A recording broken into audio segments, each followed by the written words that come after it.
Looking at Galatians 6, verses 1 through 5, but really verses 1 through 2 is what we're going to look at today. And the thought is carrying others' burdens.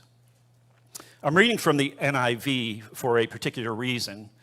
And I'm going to reference the NIV and the New American Standard a little bit. But the NIV says this in Galatians 6, beginning in verse 1. Brothers and sisters, if someone is caught in a sin, you who live by the Spirit should restore that person gently. But watch yourselves, or you also may be tempted. Carry each other's burdens, and in this way you will fulfill the law of Christ. If anyone thinks they are something when they are not, they deceive themselves. Each one should test their own actions, then they can take pride in themselves alone, without comparing themselves to someone else. For each one should carry their own load. This past Thursday, I was asked to speak at a memorial service for a man that I met with for about 10 years down at Severna Park Baptist Church. And he and I talked. He had a lot of health issues. He died from COVID-related pneumonia, ultimately, that he contracted in a physical rehab center, but he also had liver failure, and he was very yellow, and so his time was coming either which way, probably. And a few months back, when we were meeting, he said, John, should I go before you? He said, and if you have a chance to speak at my service, would you share some things about the gospel? Not a strange request. So we spent some time in our meetings around that time talking about that. And I mentioned two things that came up in our conversations. One was the sovereignty of God, how God works out situations behind the scenes, and we're not always aware of it. And the way I met him was his father was at a Baptist convention in Hagerstown and met a pastor out there who said, he shared about his son struggling. He said that I have a friend in Baltimore who works with people. We got connected through that way. And the second thing was about how God loves us even when we're doing wrong. I'd be a fool, you wouldn't believe it if I told you that everybody we meet with gets clean and sober. They don't. Our goal is to share the gospel with them and help them come to know the Lord. But getting to know the Lord doesn't automatically clean someone up. What it does is give them eternal life with our Father. And that's a hard message at times, because many of the families I meet with assume that if I meet with their son or daughter once or twice, they'll stop getting high. And the reality is that rarely occurs, actually. There have been some occasions, not just me, but with others. So carrying burdens is walking with someone regardless of what they're going through. And that is not easy. Some of you here, maybe more than some of you here, know that. Whether it's an addiction, whether it's a physical illness, whatever it might be. It's not easy to do that at all, and we need to be prepared for that. I want to give you a few thoughts this morning that hopefully might help us to be better equipped at that, at carrying others' burdens. What does that look like? How do we do that? What does that mean? When I was speaking on Thursday, the pastor there, he was officiating the service. So he mentioned in his introduction about my friend Chris's addiction. So I didn't want to bring it up necessarily unless it was brought up. So I was glad he did bring it up. It allowed me to talk about that a little bit. And I was able to share something that one of my Irish mentors said to me. Our ministry is based out of Ireland originally. And so early on, the group of Irishmen would come over and spend time mentoring myself and a few others. But one of my Irish friends used to say, when he was talking, and it sounds a little bit crude, but as Don mentioned, it's a lot of mess that we're dealing with and walking in. And he said, if you die drunk or sober without the Lord, you're going to the same place. That's apart from the Lord. But if you die drunk or sober with the Lord, you'll be with him. That's a very simple statement. But my friend Chris died drinking heavily. But he's with the Lord because he knew the Lord. And so part of our last year, he never really got significant clean time. I helped him go to a couple of rehab centers for periods of time, and he would stay clean for a few months.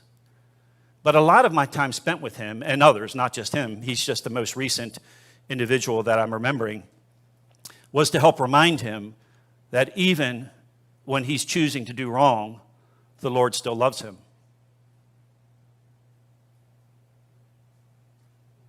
That's important. That's a hard message to grab a hold of and to be able to share with someone. It's a hard message to tell a family that evidence of salvation isn't that they never do wrong again. And in fact, when I was talking with the pastor down there ahead of time a little bit before the service, I mentioned to him that I often reference addiction as the visible sin. It's the ones we see. And yes, it's destructive. Certainly, drinking and driving and getting high is very threatening to the individual and people around them. If you do other things that are sinful, they might not be quite so destructive in this world. But those are things that are still there.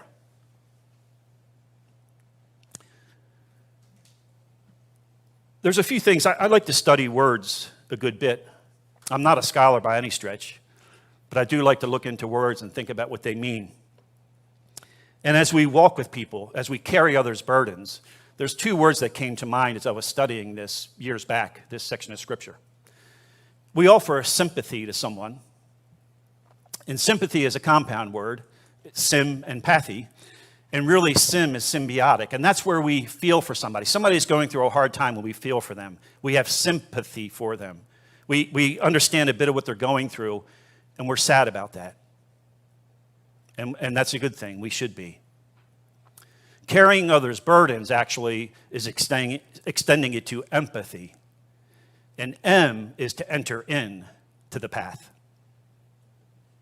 So sympathy is feeling saddened for someone that is going through a difficult time and offering condolences or something of that nature. I would suggest carrying burdens is empathy, and that's to actually enter in and maybe even take on board some of what they're going through, entreating the Lord on their behalf. So Paul says, brothers and sisters, if someone is caught in a sin, you who are spiritual should restore them gently. How do people get caught in a sin? A lot of times folks will ask me about their loved ones. John, are they still getting high? Are they doing this? Are they doing that? I said, I don't know. That's not what I'm here for. I'm not the policeman. I'm not the drug monitor. I'm here to help them be encouraged in the Lord. That hopefully, if they're encouraged enough and filled enough, those things will go away. They won't want to do them any longer. So how do we know if somebody is caught in a sin? It's a very careful thing. I don't have all the answers to that, but I think it's incumbent upon us to think about that. If you think about Esther, when she was brought information that Haman was plotting against the Jews, she didn't just run out and start doing things. She sent messengers back to get information. She found out a little bit about what they were going through. She found out some of what the plan was. There's a phrase in counseling called active listening. And that's where we're actually hearing someone, hearing what they're saying, and then as a Christian, processing it through the Lord to hear what the Lord might want us to hear that they're saying. Active listening. Many times what folks do, I'm guilty of it as well, but I've worked on it over the years, is while somebody's talking, I'm really just preparing my response, almost not hearing them, not really hearing what's going on with them. Because the addiction usually isn't the real issue. For me, I mentioned that I was raised on a farm, which is where White Marsh Mall is now. It used to be a dairy farm, Nottingham Farm. I was raised there, didn't have neighbors really at all. I'm of German background, and I do a lot of study on that. The Teutons, if any of you know of that, the Teutonic nature, which is very stoic and sort of standoffish seemingly, all that sort of thing. And I'm an introvert. So if I were left to my own devices, I would go into a hole and crawl in there and just stay there until I died. That's really my desire as a human. Not my desire, that's my nature as a human.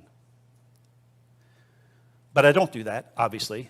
And as a Christian man, God has helped me to work through that and work with that. But my problem was I was so embarrassed at who I was. I used to hide under my desk in school when I went to school for the first time because I didn't know how to socialize. I had no neighbors. I didn't know what to do. So when I found substances that numbed that fear, that anxiety, I was off to the races. And then I got addicted, and that was my problem. But after I came off of the drugs, I said to my wife that first 18 months was like one long day because I no longer had that place to run to. I was brutally aware of who I was, and I hated it. That's what was going on with me. So when I was caught in a sin, it wasn't just stop drinking and drugging. I had stopped the chemicals. It was alcohol in the last 5 years or so. So it was important for the people around me to understand that I needed help growing as the person I was and learning who I was and learning how to accentuate the good parts and not just focus on that which was wrong. When I was incarcerated, I was ordered to see a counselor, and I got on work release. I would go to work, go back and see him, and then go back to jail for the night. But I went in there one day, and I was complaining about all the things that were wrong in life and all that was going on wrong and everybody this and that. And he said, John, people don't care about you that much. I was like, say what? What did you say? He was trying to help me understand that everybody wasn't staring at me. I thought I was an oddball, a total loser, that kind of thing. And he wanted to help me see that it wasn't like that. Everybody has things going on. Everybody has stuff going on. Caught in a sin we are spiritual should restore him gently. I didn't bring it with me, but Albert Barnes has a good commentary on this section if you ever want to pull up a nice commentary. But he really references how it's a metaphor. The restoration that's talked about is a metaphor of a doctor setting a limb that's been broken. Now, there's a rare occasion when I've never had it happen. I've broken an arm and a few thumbs, and they've been restored gently. But you've seen, at least on TV anywhere, where they yank it. I'm not sure that's the common way to do it. I think more of the way to do it is to gently take care of it, to apply some numbing agent, and to put it back into socket. Now, I don't have children, so I don't know what it's like to have children. My wife got off of substances before I did, so I didn't have to deal with that. So I don't understand what that's like. I don't have experience in that, so forgive me.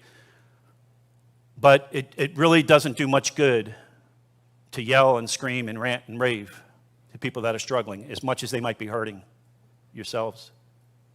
The stuff I did was outrageous and despicable in my home. And yes, my wife and my mother years back certainly raised their voices at times, understandably. But my mother was a Christian woman, and she prayed fervently. And in the later years, I think probably as she grew, she became more gentle. And I noticed that, even though I didn't want to admit that. Think about that as you are praying for and reaching out to people around you. I met with a man. He's passed away. He passed away a few years back. And I used to go meet with him in his apartment. And he was usually drunk half the time I went to see him. And I would sit with him, and we'd be talking. And his wife would come charging in and telling him, he needs Jesus. He needs this and that. And, I understand that. Look, she was dealing with a mess. But I pulled her to the side. I knew her as well. I pulled her to the side one day, and I said, when I come over, could you leave? Because that's not helpful at all. I understand it. I'm not being critical of her desperation, but it was not helpful at all because all he was hearing was clamor and negative things. And actually, she did. She was okay with that. She understood that, and I was thankful for that. He says, "Watch yourself, lest you may be tempted." I've been off of drugs for 25 years now, I guess, roundabout. I think this year will be about 25. And I'm not a fool to think they couldn't get me again. I know I have friends and read about many folks. I'm not a fool to think that couldn't happen. But I'm also not a fool to think he couldn't grab me in other ways, the evil one. And we need to be careful with that. I know plenty of guys, I've met plenty of men who have gotten clean, but then strayed off into all kinds of other sordid, sinful behaviors as they were reaching out to others. Got tempted. And Paul is saying, watch yourself, lest you may be tempted. And part of that is knowing when to help and when not to help. There's been individuals over the years who I've not helped when they've asked for it because I knew it was a dangerous situation, a risky situation, a situation that probably wouldn't be good for me to be in. That's hard to do, but it's important for us to know that. There are times to say no.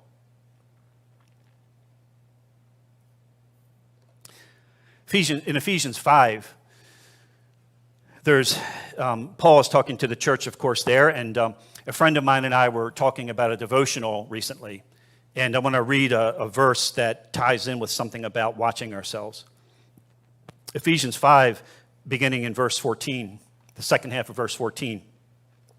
Awake, O sleeper, and arise from the dead, and Christ will shine on you. Awake, O sleeper. And then he goes on to say in the King James, to walk circumspectly, because the days are evil. I appreciate that in that version, because that circumspectly is a compound word. Circum is circumference, and spectly is spectacles. So he's saying walk with a keen eye of what's around you, because the days are evil. Awake, arise, pay attention, see what's going on. If there's a situation risky, get help with that. Make sure we handle it in the way that it needs to be handled. I'm going to finish up with carry others' burdens, and that's really the emphasis of what we're looking at today. Some versions say to bear others' burdens. I don't like that. I prefer carry. When I think of bearing burdens, I think of the end user, and I'm not that good to be the end user of people's problems.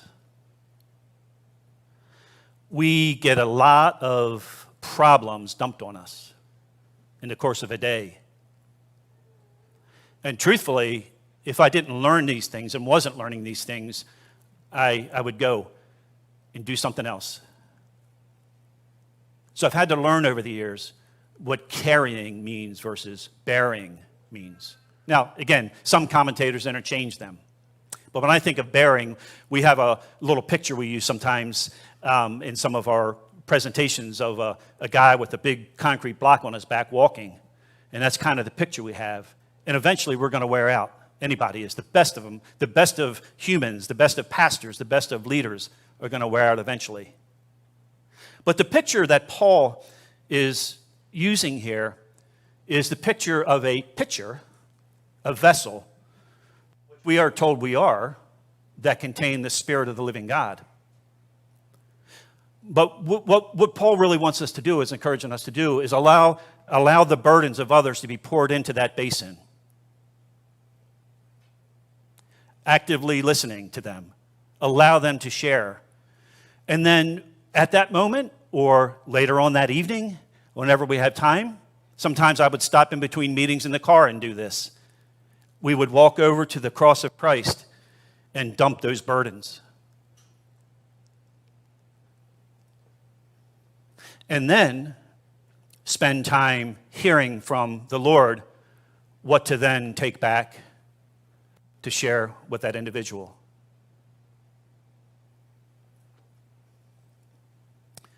What is required to accomplish that? Again, I use that term active listening because it's very important. There's a common trait, I'm guilty of it as well, and I want you to hear this because I've had a number of people say how helpful it was to them. And I hope I'm not going too long here. I'll finish up just in a few moments. So a lot of times when somebody shares their dilemma, oftentimes we automatically share our comparative dilemma back with them. And that's not always helpful. Because what they hear is, well, my thing's not that important, because, or they may even one-up us. You think that's bad, here's what I did. And what happens is they think that their issue has become unimportant. That's a small thing to think about, but a very big thing when we're meeting with people. Apologize. I think I had to bring a second mic this morning because my other one broke as I got here. And so I think this one's failing a little bit as well. I have to look into that. So that's one of the things we want to do as we're doing hear people and listen to them and not be so quick to respond back. Not be so quick to try to give a solution or an answer. So, there are times I'll tell people, Justin's mentioned, he said one of the things that appealed to him early on about us meeting together was he would ask me a question and I would say, I don't know. Because we're supposed to know, right? We're Christians and we're leaders or whatever. But sometimes we don't know. And so we just need to leave it at that. I played tuba in high school, and I was thin back then. And I had to learn a technique called circular breathing. And it's where you breathe in through your nose and out through your mouth at the same time. I played in a marching band, a sousaphone and stuff, and so you didn't have time to breathe and all. I can't do that today. If any of you don't do that today, if you try it, you probably can't do it. It's a technique you have to learn to do by practicing it. And I did it back then. Well, I think of Paul when he talked to the church at Thessalonica about praying without ceasing. That's kind of a circular prayer, if you will, circular breathing. So part of it is asking the Lord to help us, that in the midst of meeting with someone, he can give us wisdom and insight as we're hearing from him, not just our pre-prepared response. Learning to do that. One of my mentors from Ireland, he passed away a few years back, Arthur Williams, actually founded Stauros. Somebody asked him one day how he knew he was hearing from the Lord. And he said, well, let me put it to you this way, he said. He was a storyteller, I'm not. He would tell it a little more eloquently. But he said, when my wife, Beth, hollers from in the kitchen, Arthur, I don't say, who is that? He said, I know it's my wife because I know her voice, because I spend time with her. And she spends time with me. And I concentrate on learning who she is and learning about her because she's my wife. And I want to know her and know the things that she desires and that sort of thing. I thought that was a great, simple illustration. We'll never really learn to hear from the Lord unless we're spending time with him, trying to hear from him and learning to hear from him.